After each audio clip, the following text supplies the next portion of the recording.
So today we are going to Yes, sir. today we are going to discuss about energy. Basically what is energy, chapter का name ही जैसे आपको work and energy है, तो energy के बारे में पढ़ना ही होगा. So what is energy? Energy is the capacity to do work. यहाँ पर ये थोड़ा सा मिस टाइप हो गया, ये होगा energy is the capacity to do work. ये पी एक्स्ट्रा आ चुका है यहाँ पर, ठीक है. तो एनर्जी बेसिकली है क्या? ये कैपेसिटी है किसी भी वर्क को परफॉर्म करने की. ठीक है, किस कैपेसिटी से हम उस वर्क को कर पा रहे हैं, वही एनर्जी है. ठीक है. अब एनर्जी को अगर हम यूनिट की बात करें, तो energy is measured in the term of work. ठीक है. एनर्जी के थ्रू हम वर्क ही करते हैं, इसलिए जो वर्क की यूनिट होगी वही एनर्जी की यूनिट होगी. बिकॉज वर्क की क्या है यूनिट, बताओ आप. वर्क की यूनिट क्या है बच्चों? स्टूडेंट्स, हाँ, वर्क की यूनिट क्या है? Sir joule. जूल. लिखी हुई भी है यहाँ पर, है ना. लिखा हुआ भी है. Unit of energy is also joule. तो जैसे वर्क की यूनिट जो जूल है, वैसे ही एनर्जी की यूनिट भी जूल होगी. और 1 joule of energy required to do 1 joule of work. ठीक है. 1 जूल वर्क करने के लिए 1 जूल एनर्जी की ही नीड होगी हमें. ये दोनों सेम कॉन्सेप्ट है. जितना वर्क कर रहे हैं उतनी ही एनर्जी की नीड होगी. अगर 1 जूल ऑफ वर्क कर रहे हैं हम, तो 1 जूल ऑफ एनर्जी की ही नीड होगी. अब है हमारे पास डिफरेंट फॉर्म्स ऑफ एनर्जी. ठीक है. सो एनर्जी क्या है, कई तरह की होती है हमारे पास. ठीक है. यहाँ पर हम देखेंगे कौन कौन से फॉर्म्स है एनर्जी के. तो basically we live in a world where we have energy in many different forms. Some important forms of energy are mechanical energy, chemical energy, light energy, heat energy, electrical energy, nuclear energy and sound energy. तो basically यहाँ पर क्या है, बहुत सारी forms है इस पूरे यूनिवर्स में एनर्जी की. उनमें से कुछ एनर्जी फॉर्म्स हमने यहाँ देखते हैं. Number 1 is mechanical energy. Number 2 chemical, light, heat, electrical, nuclear और साउंड एनर्जी. ये सब एनर्जी के ही क्या है, डिफरेंट डिफरेंट फॉर्म्स है. ठीक है. पर बेसिकली जो हम इस चैप्टर में पढ़ने वाले हैं वो मैकेनिकल एनर्जी के बारे में हम डिस्कस करने वाले हैं. मैकेनिकल एनर्जी क्या होती है, क्योंकि ज्यादातर जो वर्क परफॉर्म कर पा रहे हैं हम, वो मैकेनिकल एनर्जी के थ्रू ही कर पा रहे हैं. तो यहाँ पर इस चैप्टर में हम पढ़ने वाले हैं अब मैकेनिकल एनर्जी. तो mechanical energy, the energy used to displace a body or to change the position of the body or to deform the body is known as mechanical energy. तो मैकेनिकल एनर्जी क्या है? ऐसी energy जिसका use हम कहाँ करें, किसी भी ऑब्जेक्ट या बॉडी को डिस्प्लेस कर दे. ठीक है. या उसकी पोजीशन चेंज कर दे बॉडी की, या उस कंप्लीट बॉडी को डिफॉर्म कर दे. मतलब उसका शेप क्या था, वो राउंड शेप था, आपने पीट पीट करके उसको क्या कर दिया, ऐसे फेट कर दिया. तो ये सब क्या है, मैकेनिकल एनर्जी के ही थ्रू हम कर पा रहे हैं. ठीक है. तो बेसिकली मैकेनिकल एनर्जी का यूज कहाँ कहाँ करते हैं हम, किसी भी ऑब्जेक्ट को डिस्प्लेस करने में, या उसकी पोजीशन को चेंज करने में, या बॉडी को डिफॉर्म करने में. मीन उसका जो शेप है उसको हम क्या है, डिफॉर्म भी कर सकते हैं, बिगाड़ भी सकते हैं. तो इन सब जगह पर हम कौन सी एनर्जी का यूज कर रहे हैं, मैकेनिकल एनर्जी. अब मैकेनिकल एनर्जी बेसिकली 2 टाइप की होती है. Number 1 is kinetic energy and number 2 is potential energy. Number 1 is kinetic energy and number 2 is potential energy. So we are having 2 type of energy. Okay.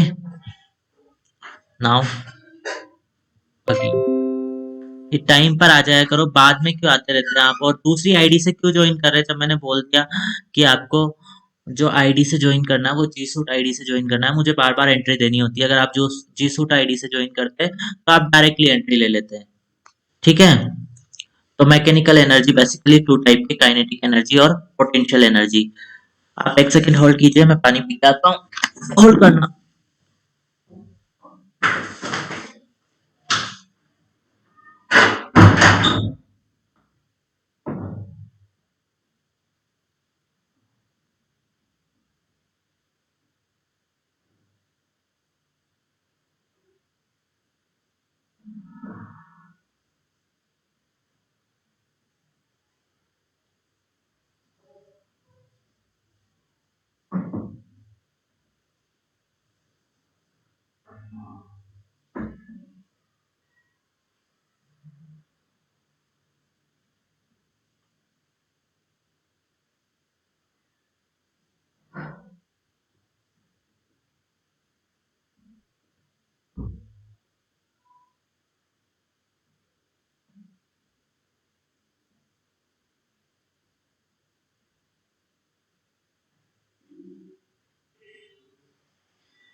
तो so two forms of energy is kinetic energy and potential energy. Okay,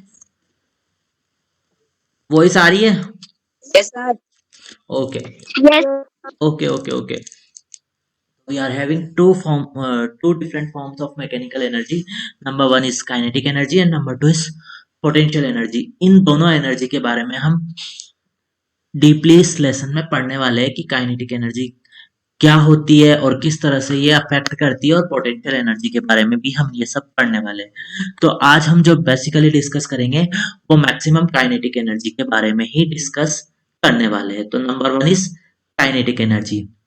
So, energy possessed by an object due to its motion is called kinetic energy. तो kinetic energy है क्या basically?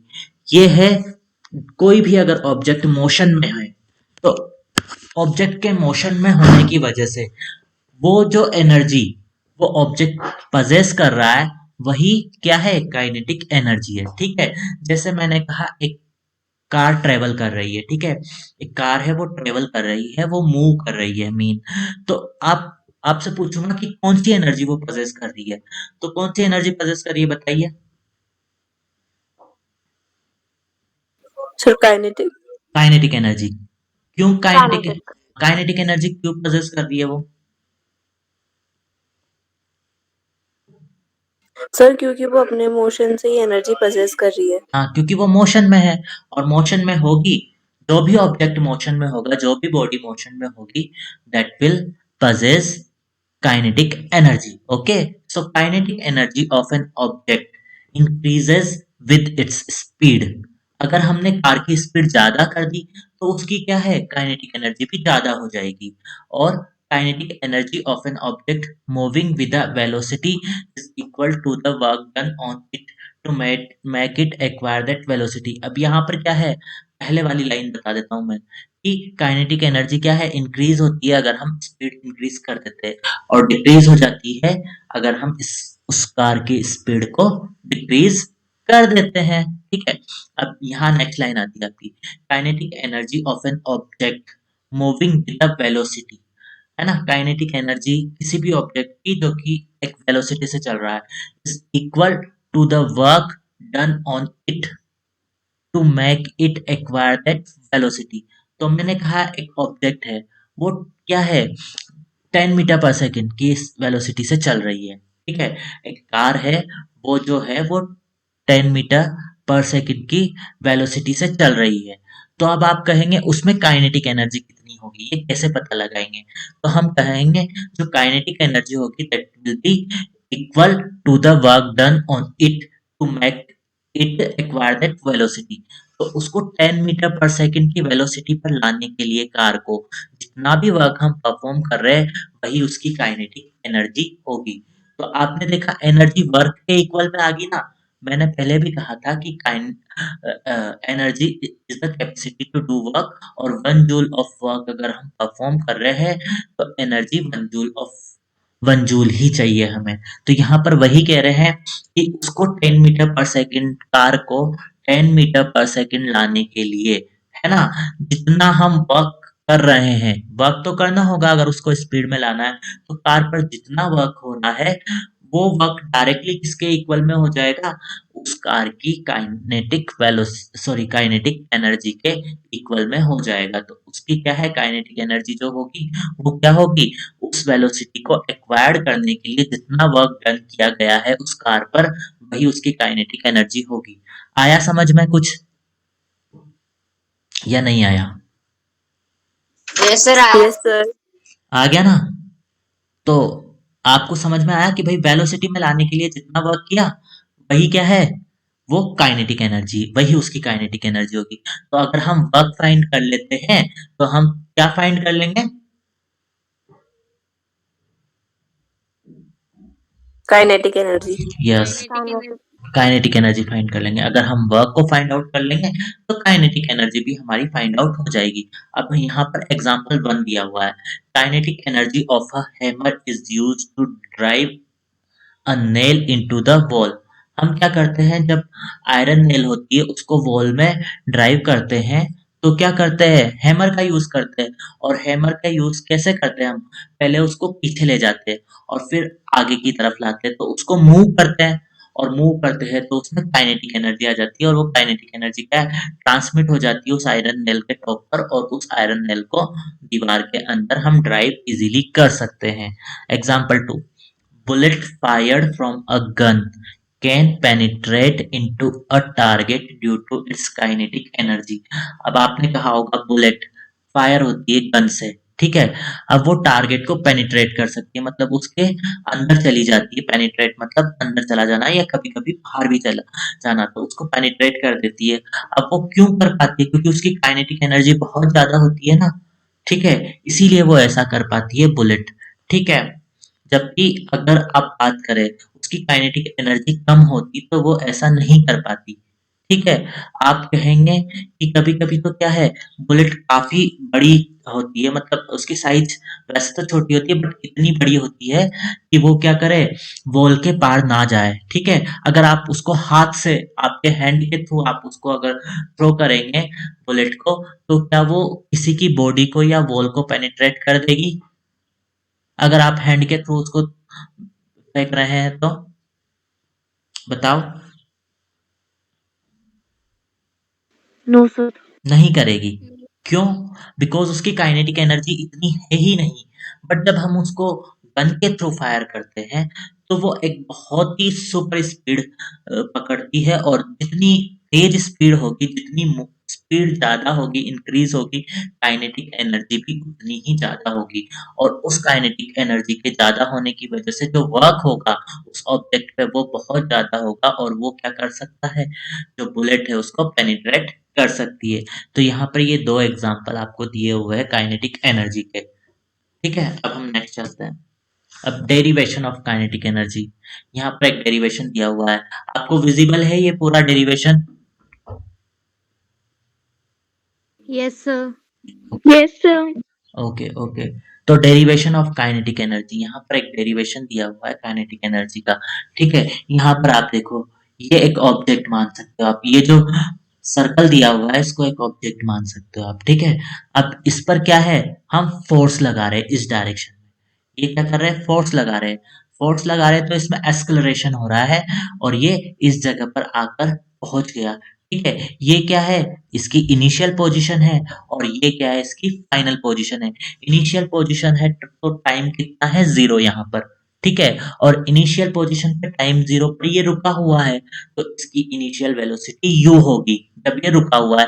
But फिर हमने क्या किया, इस पर फोर्स लगा दिया, इस पर इस डायरेक्शन में फोर्स लगा दिया, तो ये एक्सेलरेट हो गया। अब ये क्या है, इसकी फाइनल पोजीशन पर पहुंच गया, तो फाइनल पोजीशन पर हमने फाइनल वेलोसिटी v मान ली, और कितना टाइम लिया यहाँ पर, t टाइम, ठीक है। और ये फोर्स की डायरेक्शन तो वही रही, और ये इसने क्या, s डिस्टेंस कवर कर ली। डिस्टेंस कितनी कवर करी, s डिस्टेंस इसका कवर कर ली इस ऑब्जेक्ट ने। तो ऑब्जेक्ट पहले इनिशियल पोजीशन में था यहाँ पर, ठीक है, और उसकी इनिशियल वेलोसिटी भी u थी, ठीक है। टाइम 0 था, बट इस पर हमने फोर्स अप्लाइड किया, फोर्स अप्लाई करते ही ये एक्सेलरेट हो गया, एक्सेलरेट होकर के ये इसकी फाइनल पोजीशन पर आ गया, ठीक है, टी टाइम में। और इसकी फाइनल वेलोसिटी क्या होगी, अब u होगी, सॉरी v होगी, ठीक है। और जो डिस्टेंस इसने कवर करी वो s होगी, ठीक है। तो अब हम आगे बात करते हैं। आपको पता है वर्क, वर्क वर्क का आप ही बताइए मुझे, वर्क बेसिकली जो वर्क गेन ड्राइव करने का फॉर्मूला क्या था, work equal to force into acceleration. Force into, force into acceleration. नहीं एक्सेलरेशन फोर्स तो इंटू नहीं, displacement. Displacement, very good. Force into displacement बताया था ना मैंने, एक्सेलरेशन कब बता दिया, ये तो मैंने कभी बताया नहीं। तो फोर्स इनटू डिस्प्लेसमेंट, और डिस्प्लेसमेंट कितनी हो रही है इस जगह पर, s। डिस्प्लेसमेंट कितनी हो रही है, ये s हो रही है ना। तो यहाँ पर work done equal to W equal to F into S, force into displacement, ठीक है। अब फोर्स, फोर्स को हम ma लिख सकते हैं, F इक्वल टू ma, है ना। मास इंटू ये हमने पहले ही पढ़ा था, F इक्वल टू ma। तो यहाँ पर हम क्या है, वैल्यू पुट कर देते हैं F की, तो W क्या हो जाएगा, equal to M A multiply by S, ये इक्वेशन नंबर 1 हो चुकी है हमारे पास, ठीक है। अब third equation of motion, third equation of motion आप सबको पता होगी या नहीं है, या भूल गए बिल्कुल बच्चों? अरे भाई बोलो कोई तो, कौन कौन है मीट में? Himani, yes sir. Third equation of motion क्या क्या थी हमारे पास?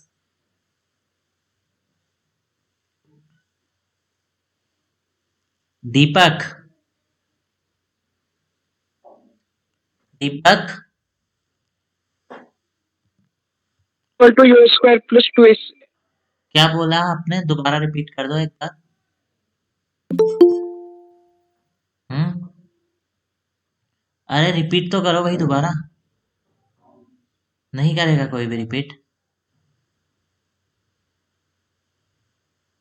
क्या हुआ, किसी को भी पता नहीं है क्या आप में से? ये यहाँ पर लिखी हुई है third equation of motion, V square equal to U square plus 2s। पढ़ते लिखते नहीं हो आप बिल्कुल भी। अब कोई जवाब भी नहीं देगा। मेरी आवाज आ रही है? चलो ये तो बता दो, आवाज आ रही है ना? यस सर, आ रही है। आ रही है, पर हमें आंसर नहीं आ रहा है, इसलिए हम चुप है सारे के सारे, ठीक है। चलो ठीक है, तो थर्ड इक्वेशन ऑफ मोशन जो हमने ली थी वो ली थी V square equal to U square plus 2s, ठीक है। जहां पर वी क्या है? फाइनल वेलोसिटी, और u क्या है? Initial velocity. a is equal to acceleration and s is equal to distance covered और डिस्प्लेसमेंट, दोनों ही बोल सकते हैं। तो यहाँ पर V square equal to U square plus 2s। तो अब हम क्या करेंगे, ये a जो स्मॉल a है ना वो निकाल लेंगे। तो स्मॉल a निकालेंगे तो ये मैंने पहले भी काफी कराया, जब हमने forces and law of motion पढ़ा था वहां पर ये काफी बार डिस्कस हुआ था। बट आप पढ़ के छोड़ देते हो चीजों को और याद भी नहीं रहती। इतनी बड़ी बात है कि आपको इक्वेशन ऑफ मोशंस भी याद नहीं है, जो तो लगभग सभी को याद रहती है। तो यहाँ पर स्मॉल ए निकाल लेते हैं हम। तो स्मॉल ए जब निकालेंगे तो V square minus U square upon 2s हो जाएगा, ठीक है। V square minus U square upon 2s, ये ए की वैल्यू फाइंड आउट कर लेंगे। अब इक्वेशन 1 और 2 से हम क्या करेंगे, जो ए की वैल्यू है वो इक्वेशन 1 में हम पुट कर देंगे। तो हम ये देखो यहाँ पर आपको इक्वेशन 1 दिखाई दे रही है, इसमें ये ए है, तो ये ए की वैल्यू हम यहाँ से पुट कर देंगे। तो ये w इक्वल टू m का तो m रह गया, बट a की जगह हमने क्या रख दिया, V square minus U square upon 2s और मल्टीप्लाई बाई s। तो वो s ऐसे के ऐसे ही आ गया, ठीक है। अब इसको हमने आगे बढ़ाया तो w बराबर ये half m v square minus half m u square हो जाएगा। अब ये इसको सॉल्व किया तो हमारे पास ये आ गया। ये 1/2 क्यों लिया? ये 2 अपॉन में है ना, तो अगर मैं 1 ऊपर लिख देता हूं तो कोई दिक्कत है? नहीं होगी ना। और ये कॉमन है, ये कॉमन है क्योंकि ये क्या है, ये v के साथ भी है और u के साथ भी है। ये जो 2 है ये v के साथ भी है और ये u के भी साथ है, तो मैंने हाफ कॉमन ले हाफ निकाल लिया पहले बाहर, हाफ ये m, और m को किससे मल्टीप्लाई कर दिया, v स्क्वायर से, तो हाफ एम वी स्क्वायर हो गया। फिर ये माइनस का साइन है तो माइनस हमने लिख दिया, वापस हाफ आएगा ही आएगा बिकॉज 2 तो प्रेजेंट है, तो वापस हाफ लिख दिया। ये m मल्टीप्लाइड है तो m और इस बार u square, half m u square, और s से s कैंसिल हो गया। यहाँ पर जो s है ना नीचे अपॉन में, इस s से ये s कैंसिल हो गया, तो हमारे पास क्या बचा, half m v square minus half m u square, ठीक है। ये इक्वेशन नंबर 3 होगी। So work done is equal to the change to in the kinetic energy of an object. तो यहाँ पर आप क्या देख पा रहे हैं, ये इनिशियल काइनेटिक एनर्जी होगी और ये फाइनल काइनेटिक एनर्जी होगी। तो वर्क किसके बराबर हो गया, चेंज इन काइनेटिक एनर्जी, ठीक है।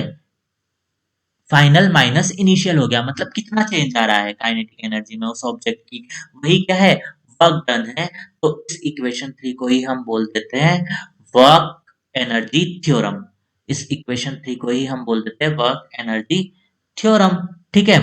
अब उसके बाद हम आगे चलते हैं इफ u इक्वल टू 0, अगर मैंने कह दिया u 0 होगा, मतलब इनिशियल वेलोसिटी 0 ही होगी किसी भी ऑब्जेक्ट की। अगर हम बात करते हैं उसको स्टेशनरी पोजीशन से चलाना स्टार्ट करते हैं, रेस्ट पोजीशन से, तो u क्या हो जाएगा 0, मीन इनिशियल जो वेलोसिटी हो जाएगी वो 0 हो जाएगी। तो यहाँ पर हम क्या करेंगे, जो ये इक्वेशन 3 है इसमें वैल्यू पुट कर देंगे, तो हाफ एम वी स्क्वायर तो वैसा ही रहा, माइनस हाफ एम, और u की वैल्यू क्या हो जाएगी 0, तो 0 का स्क्वायर 0 से जब सब मल्टीप्लाई होगा तो 0 ही हो जाएगा, तो इस वैल्यू का कोई मतलब नहीं रहेगा। और w क्या बराबर किसके इक्वल में हो जाएगा, हाफ एम वी स्क्वायर के इक्वल में हो जाएगा, मतलब वर्क डन जो क्या हो जाएगा, हाफ एम वी स्क्वायर हो गया हो जाएगा।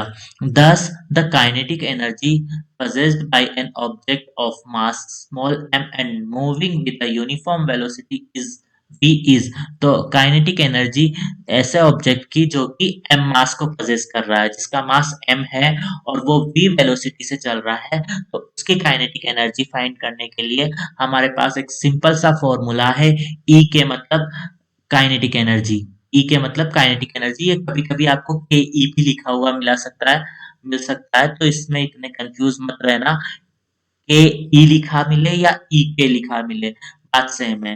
तो के ई या फिर e k equal to half m v square, ये हमारे पास क्या है, फाइनली फॉर्मूला आ जाता है काइनेटिक एनर्जी को गेन करने का किसी भी ऑब्जेक्ट के। ठीक है, अब यहाँ पर Sir? हाँ पूछो।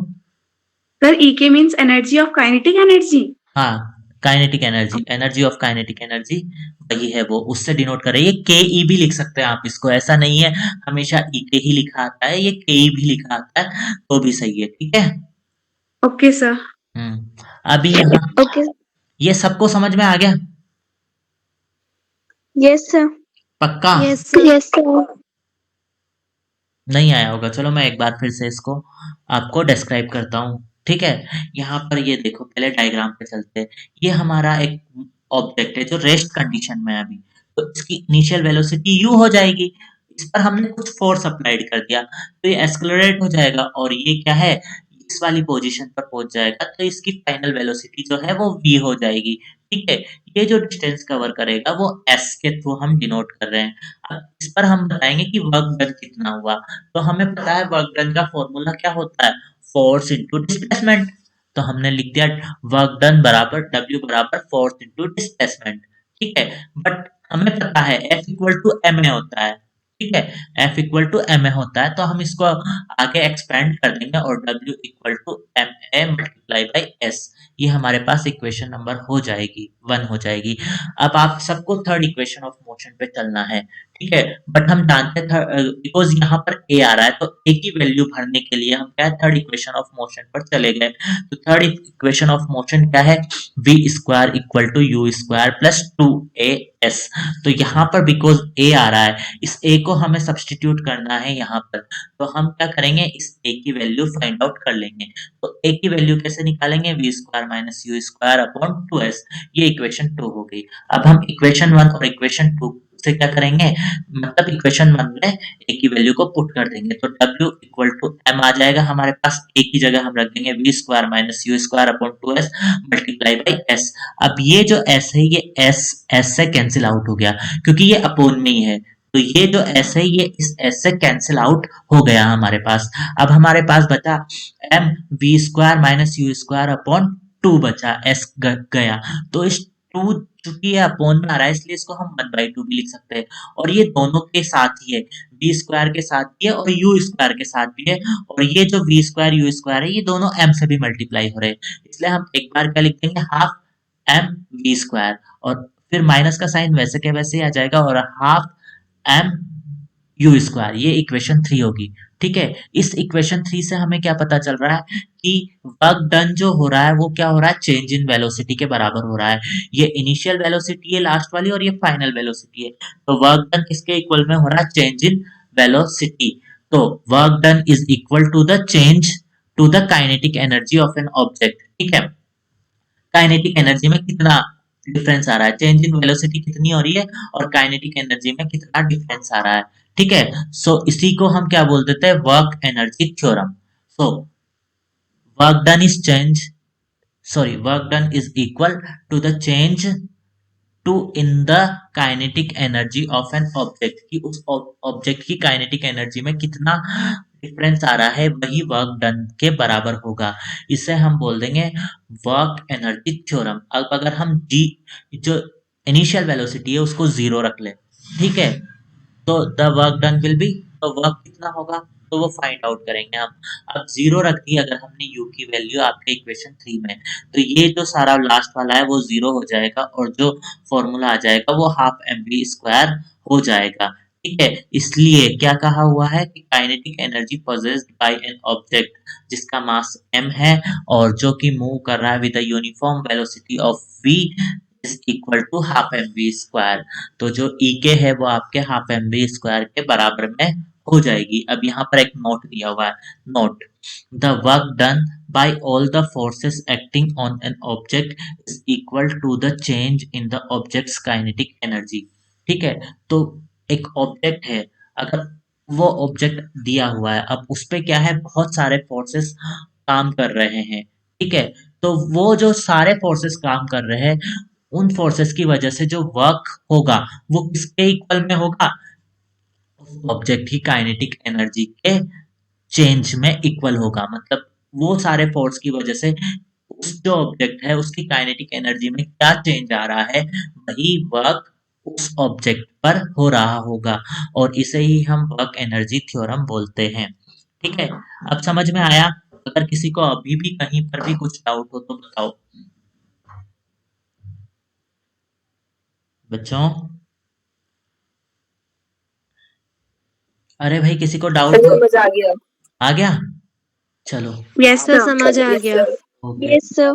ठीक है। अब यहाँ पर एक ये इंफॉर्मेशन दी हुई है, इसको पढ़ देता हूँ मैं। If the speed of an object is doubled it's kinetic energy becomes 4 times the initial value. ठीक है, अगर हमने कहा किसी ऑब्जेक्ट की स्पीड डबल कर दी है हमने तो उसकी काइनेटिक एनर्जी 4 टाइम्स बढ़ जाएगी। ठीक है, जैसे मैंने कहा कि एक ऑब्जेक्ट है वो 10 मीटर पर सेकंड की स्पीड से चल रहा है और काइनेटिक एनर्जी उसकी 20 है। ठीक है, अगर मैं कहूंगा उसकी स्पीड मैंने 20 कर दी तो काइनेटिक एनर्जी क्या हो जाएगी, वो 4 टाइम ग्रेटर हो जाएगी, तो वो 80 हो जाएगी, मतलब 4 टाइम सर आवाज क्लियर नहीं आ रही। सभी को नहीं आ रही क्या मेरी वॉइस क्लियर? सर आ रही Sir, है, clear सर आ है। रही है। तो आपके नेटवर्क में इश्यू हो सकता है अगर सभी को आ रही है तो। ठीक है, तो अगर स्पीड किसी भी ऑब्जेक्ट की स्पीड को हम डबल कर देते हैं तो उसकी काइनेटिक एनर्जी है वो 4 टाइम्स बढ़ जाती है उसकी इनिशियल वैल्यू से। ठीक है, ऐसा क्यों होता है? This is because kinetic energy is directly proportional to the square of the speed of the object. Because kinetic energy क्या है, यहाँ आप देख पा रहे हो ये जो फॉर्मूला है के वाला, डायरेक्ट ये जो काइनेटिक एनर्जी है ये डायरेक्टली प्रोपोर्शनल है उसकी स्पीड के स्क्वायर के। ठीक है, v² के प्रोपोर्शनल है ना, तो मतलब ये बढ़ेगा तो वो 4 टाइम्स, अगर स्पीड डबल होगी तो वो उसका स्क्वायर होगा। ठीक है, मीन जो आपकी काइनेटिक एनर्जी है वो 4 टाइम्स बढ़ जाएगी। ठीक है, ये प्रोपोर्शनल है ना स्क्वायर के, प्लस ये v² के प्रोपोर्शनल है ना, तो अगर हमने स्पीड को डबल किया तो काइनेटिक एनर्जी तो क्या है उसके स्क्वायर में बढ़ेगी ना, तो वो 4 टाइम्स बढ़ेगी। ठीक है, इफ द मास, सेकंड यहां से चलते हैं हम आगे। If the mass of an object is if the mass of an object in motion is doubled then its kinetic energy is also doubled as kinetic energy is directly proportional to the mass of the object। अब यहाँ पर देखो, अब मास तो केवल अकेला है ना, अगर काइनेटिक एनर्जी मास को डबल करेंगे तो काइनेटिक एनर्जी भी डबल होगी क्योंकि ये डायरेक्टली प्रोपोर्शनल है। यहाँ स्क्वायर नहीं आ रहा बिकॉज v पर स्क्वायर आ रहा था वेलोसिटी पर स्पीड पर, तो वहां पर वो 4 टाइम्स बढ़ रही थी, बट मास पर स्क्वायर नहीं आ रहा। अगर मास को डबल करेंगे तो काइनेटिक एनर्जी भी डबल हो जाएगी। ठीक है, तो यह आप क्या है फॉर्मूले के थ्रू इसको एक्सप्लेन कर सकते हैं। अब यहाँ पर एक क्वेश्चन दिया हुआ है, what is kinetic energy of an object, तो आप लिख सकते हैं कि kinetic energy is the energy possessed by a body by the virtue of its motion। ठीक है, उसके मोशन की वजह से है। every moving object possesses kinetic energy, a body uses kinetic energy to do work। ठीक है। Kinetic energy of hammer is used in driving a nail into a log of wood. Kinetic energy of air is used to run windmills etc. तो यहाँ पर ये kinetic energy के थोड़े example दिए हुए हैं और काइनेटिक एनर्जी क्या है जो हमने पहले ही डिस्कस कर ली हुई है। अब यहाँ पर एक नोट दिया हुआ है, उस नोट को पढ़ते हैं। Work done by the frictional force is always negative. अब जो फ्रिक्शनल फोर्सेस होते हैं ना, उसके थ्रू अगर कोई वर्क डन होता है तो वो हमेशा नेगेटिव होता है, because it decreases the kinetic energy of an object. Because frictional force की वजह से क्या होती है, कोई भी जो ऑब्जेक्ट होता है उसकी काइनेटिक एनर्जी डिक्रीज होती है, और काइनेटिक एनर्जी डिक्रीज हो रही है इसका मतलब वर्क क्या है, वो नेगेटिव में होगा।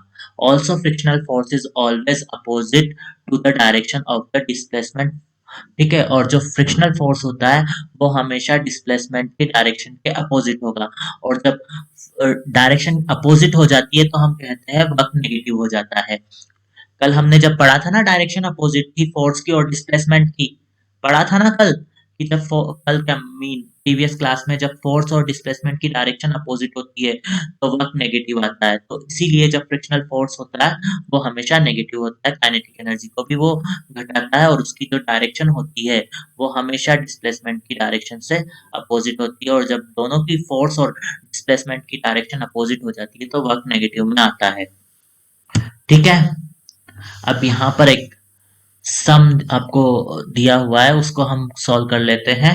आपको वॉइस तो आ रही है ना clearly? Yes, Yes, sir. sir. चलो Yes, sir.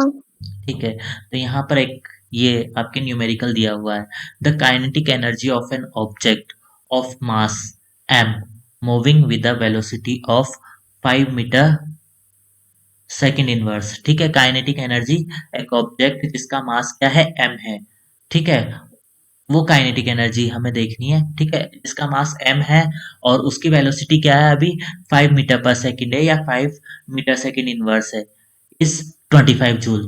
तो काइनेटिक एनर्जी कितनी होगी उसकी 25 जूल आपको दी हुई है।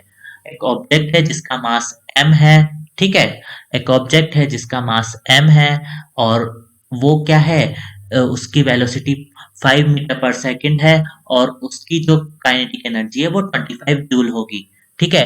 What will be it's kinetic energy when its velocity is doubled. अगर उसकी काइनेटिक एनर्जी क्या होगी जब वेलोसिटी को डबल कर दिया जाए। What will be it's kinetic energy when its velocity is increased 3 time, और अगर उसको 3 टाइम्स बढ़ा दिया जाए तो हम यहाँ देखेंगे। सबसे पहले हम काइनेटिक एनर्जी को एक्सप्रेशन करने का हमारे पास क्या होता है हाफ mv², यहाँ पर 1/2 है। आप इसको जब नोट्स में लिखे तो करेक्ट कर लेना, वैसे मैं पीडीएफ सेंड करूंगा तो इसको 1/2 कर दूंगा। तो यहाँ पर क्या है काइनेटिक एनर्जी ई के है, यहाँ पर के भी है शायद मैंने टाइप किया था बट अभी नहीं आ रहा। तो ये ई के क्या है हाफ mv², ये एक्सप्रेशन है काइनेटिक एनर्जी का। स्मॉल m मास है किसी भी ऑब्जेक्ट का, v वेलोसिटी हमें क्या दी हुई है 5 मीटर पर सेकेंड, ठीक है, और काइनेटिक एनर्जी कितनी दी हुई है उसकी 25 joule. If the velocity of an object is doubled, अगर वेलोसिटी हमने डबल कर दी तो 5 मीटर से पर सेकेंड है तो डबल करते ही कितनी की होगी 10 मीटर पर सेकेंड की, ठीक है। अब हमने कहा therefore its kinetic energy becomes 4 times its original value। हमें पता है कि वो अगर वेलोसिटी को डबल कर रहे हैं, हम स्पीड को डबल कर रहे हैं तो काइनेटिक एनर्जी 4 टाइम्स बढ़ जाती है। तो ये 4 टाइम्स डायरेक्टली बढ़ जाएगी इसकी ओरिजिनल वैल्यू से। तो 25 को हम डायरेक्टली क्या है 4 से मल्टीप्लाई कर देंगे तो 100 जूल हो जाएगा, ठीक है। अगर वेलोसिटी इंक्रीज कर दी जाती है 3 टाइम्स तो इसकी काइनेटिक एनर्जी बिकम्स 9 टाइम्स। वो क्या है उसकी काइनेटिक एनर्जी वो बढ़ जाएगी, वो 9 टाइम्स बढ़ जाएगी, ठीक है, इट्स ओरिजिनल वैल्यू, ठीक है। क्योंकि आप देख रहे हो कि स्क्वायर होगा v का स्क्वायर, तो 3 का अगर 3 टाइम्स बढ़ा रहे हैं तो 3 का स्क्वायर क्या होता है 9 होता है। तो 25 इन multiply by 9 equal to 225 joule आपके पास आ जाता है, ठीक है। तो ये आपको समझ में आया यहाँ पर क्या किया हमने बच्चों?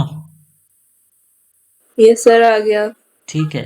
अब पोटेंशियल एनर्जी देख लेते हैं हम थोड़ा, ठीक है, उसके बाद खत्म करते हैं। दो स्लाइड हो रहे हैं हमारे पास, ठीक है। अब पोटेंशियल एनर्जी बेसिकली होती क्या है, तो potential energy the energy possessed by an object due to its position or configuration is called potential energy, ठीक है। तो कोई भी जो ऑब्जेक्ट है ना, वो एनर्जी पजेस करता है उसकी पोजीशन की वजह से या उसके कॉन्फ़िगरेशन की वजह से, मतलब वो किस जगह पर रखा है या उसका कॉन्फ़िगरेशन क्या है, किस कंडीशन में रखा हुआ है, तो उस वजह से जो एनर्जी होती है उस एनर्जी को पोटेंशियल एनर्जी कहते हैं। हर ऑब्जेक्ट में पोटेंशियल एनर्जी होती है क्योंकि वो कहीं ना कहीं उसकी कोई एक फिक्स पोजीशन होती है, इसलिए उसकी एक फिक्स्ड एनर्जी होती है, तो उसे ही हम पोटेंशियल एनर्जी बोल देते हैं। उसे ही हम पोटेंशियल एनर्जी यहाँ पर बोल देते हैं। ठीक है। अब यहाँ पर एक कंसीडर करना है एक स्टोन जो कि बैलेंस्ड है एक रॉक पर। ये आप देख सकते हो, ये एक रॉक दी हुई है मैंने और ये एक स्टोन उस पर बैलेंस्ड है। ठीक है। As long as stone is balanced it has no kinetic energy. अब ये क्या है, यहाँ पर रखा हुआ है बच्चों। ठीक है। ये स्टोन यहाँ पर रखा हुआ है, बैलेंस्ड है।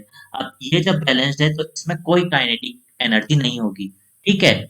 कोई भी काइनेटिक एनर्जी नहीं है क्योंकि ये रखा हुआ है। क्योंकि काइनेटिक एनर्जी कब होती है, जब कोई भी ऑब्जेक्ट मोशन में होता है तभी काइनेटिक एनर्जी होती है। बट बिकॉज ये स्टेशनरी कंडीशन में है तो यहाँ पर कोई काइनेटिक एनर्जी नहीं है।